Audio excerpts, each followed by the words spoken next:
Once upon a time. Isn't that how stories are supposed to begin? That is how my mother always began her stories. But why can't they end that way? Because the ending is usually when the promise of everlasting happiness is proclaimed.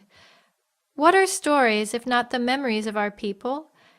And if memory is any clue, there is no guarantee of happiness. Is it just a myth that there is any such thing as happily ever after? Memory is a broken mirror, fragments of reflective glass and fractures of light, gleaming in brilliance for a moment before fading forever into vague washes of soft color and deepening shade. Sometimes, the harder we try to focus on them, the more they fade and slip from our grasp. Beautiful shards that, when taken all together, make us who we are. Memories or dreams. Sometimes it is impossible to tell the difference.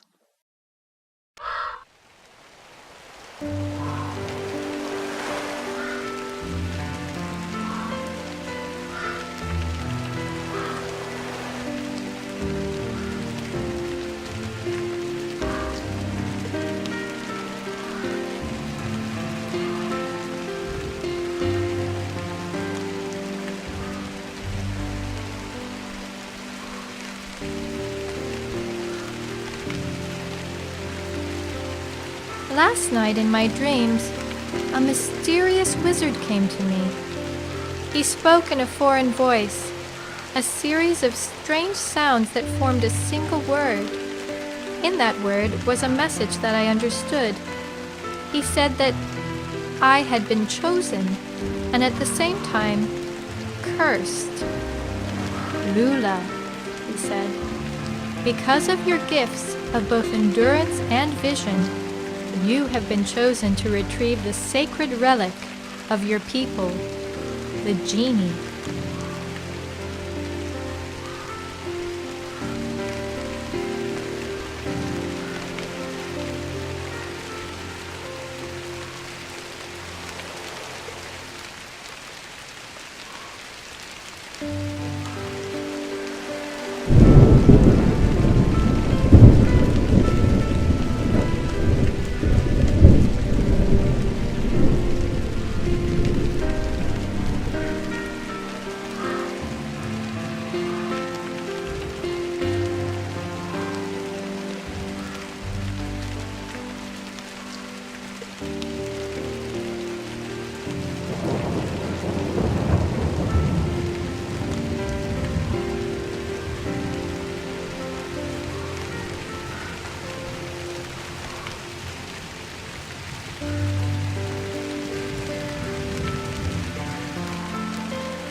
But another wizard, who wants the Genie for himself, has cursed you with the inability to run.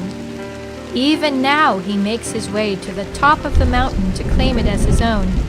You must reach the Genie before him and learn its purpose, its power, for if he takes possession of it, you will be further cursed with the inability to walk.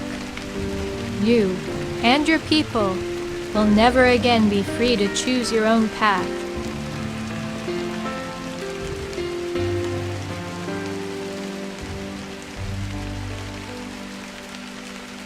So make haste, child. Do not tarry. Though the path is long, it is the shortest. Though the path is not easy, it is simple. Though you walk alone, fear not, I will be with you. But you will soon have an important choice that only you can make, and that choice will make all the difference. Thus, I woke to a morning of light drizzle, and under the soft light of early dawn, began to walk towards the mountain of fire.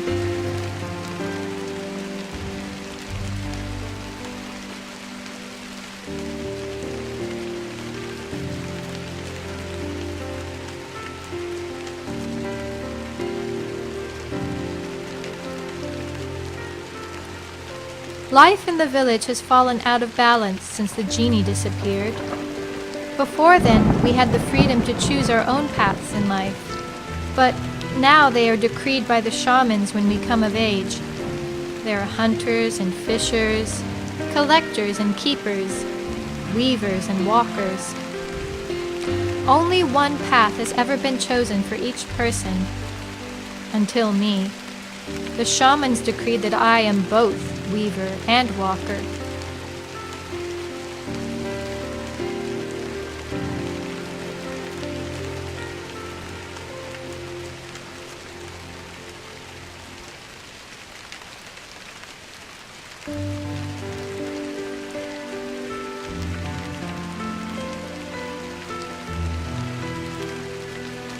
Weavers do not just weave fish baskets and blankets, they are also weavers of words, poets and storytellers.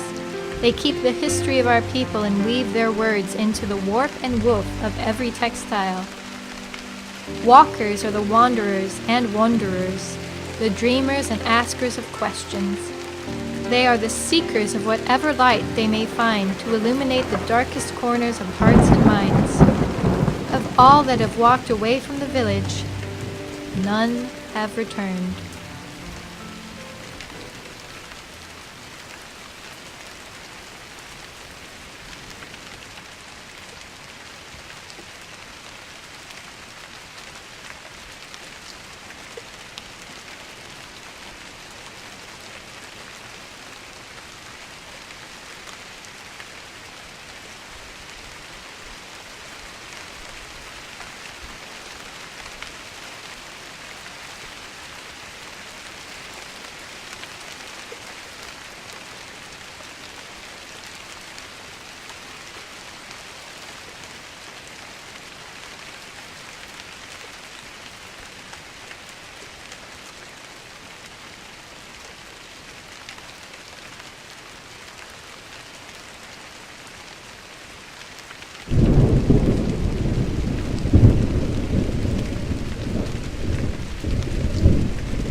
remember as a child, running with bare feet on the freshness of the world.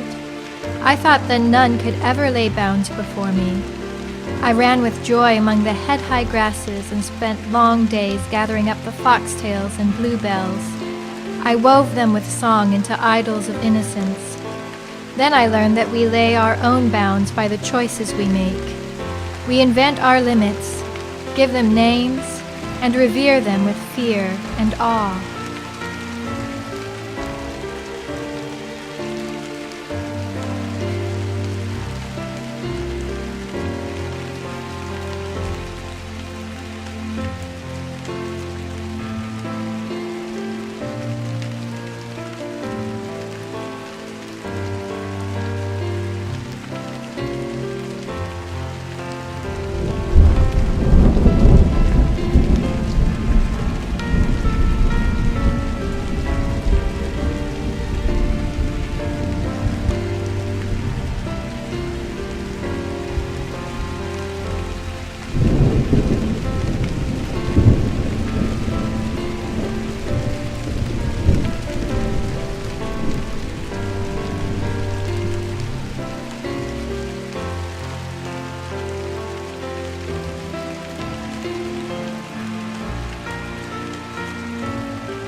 Spring is my favorite season, when foxglove and bluebells fill the fields and wakes me in a reverent temperance. I walk with awe in what seems to me the first garden of innocence. But we know that story always ends in exile. Still, spring holds me in her pallid modesty. Her sanguine nights sing me alive with hopeful expectation. Spring is a dormant beauty that wakes herself with thunders, reticent and wanting.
As if unsure of herself, the languid roots of spring slowly unmire themselves, sallow in the vegetable black. Slow, but strong enough to cast out the quick of winter and buckle stone. This is the scent of warm rain, exhaling her heart in quiet resignation, a verdant whispering of sprouts. Her tremulous love opens rivers and savages veins. In any event, by the casting off of clouds, she seems certainly resigned to shine.